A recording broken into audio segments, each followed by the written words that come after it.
नमस्ते, सुप्रभात। युग ऋषि विचार श्रृंखला के 131वें चरण में आप स्वजनों का अभिनंदन। आज 11 मई है और हम कोट करते हैं अखंड ज्योति अक्टूबर 1951 के पृष्ठ 19 से। बड़ा प्यारा सा शीर्षक, विचार और कार्य में समन्वय कैसे हो। लिखा था तब के अखंड ज्योति संपादक पूज्यवर आचार्य श्री राम शर्मा जी ने। संसार में ऐसा कोई कार्य नहीं जो तुम संपादित नहीं कर सकते हो। जो कार्य, जो सफलताएं, जो आश्चर्यचकित कर देने वाले फल एक व्यक्ति प्राप्त कर सकता है, उन सबकी सामर्थ्य तुम में भी विद्यमान है। जो प्रतिभा, जो बुद्धि, जो सामर्थ्य एक मनुष्य के पास है, वह तुम में भी बीज रूप में विद्यमान है। तुम जो चाहोगे वही कर सकोगे। तुम जिसकी याचना करोगे वही प्राप्त होगा। यदि तुम सुख समृद्धि की याचना करोगे तो तुम्हें सुख मिलेगा, समृद्धि मिलेगी।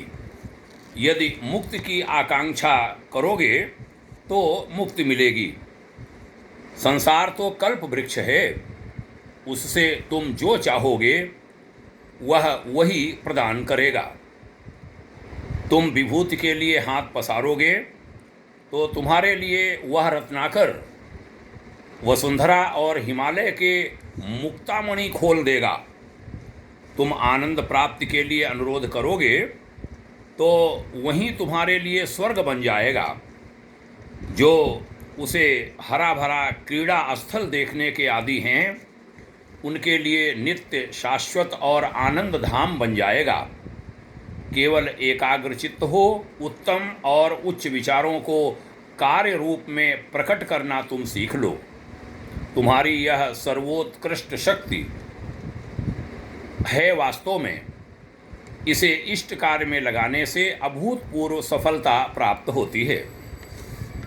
बंधुओं, गुरुदेव ने बहुत प्यारी बात आगे कही।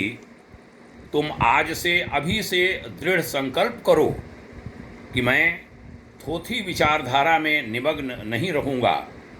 मेरी कार्यशक्ति अनंत है। मुझे पूर्ण अनुभव हो गया है कि मनुष्य जो क्रिया करता है उसी का फल उसे प्राप्त होता है। मेरी उन्नति या अवनति, मान या हानि मेरे कार्यों पर निर्भर है। यह बड़ी प्यारी सी बातें गुरुवर की हैं, जिसको हमने उद्धृत किया है अखंड ज्योति पत्रिका से, कि तुम्हारा जो विचार है, तुम्हारी विचारणा है, और जो तुम्हारी क्रिया पद्धति है, कार्य हैं, उसमें कोऑर्डिनेशन कैसे हो, समन्वय कैसे हो, इस विषय पर बहुत ही अच्छा लेखांश आपके सम्मुख प्रस्तुत करने का सौभाग्य हमें मिला है।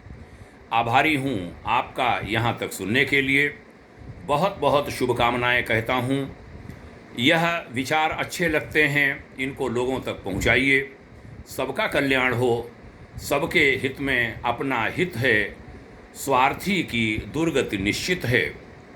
यह हमारा स्पष्ट मत है। आइए सबका हित चाहें, सब में इन विचारों को फैलाएं।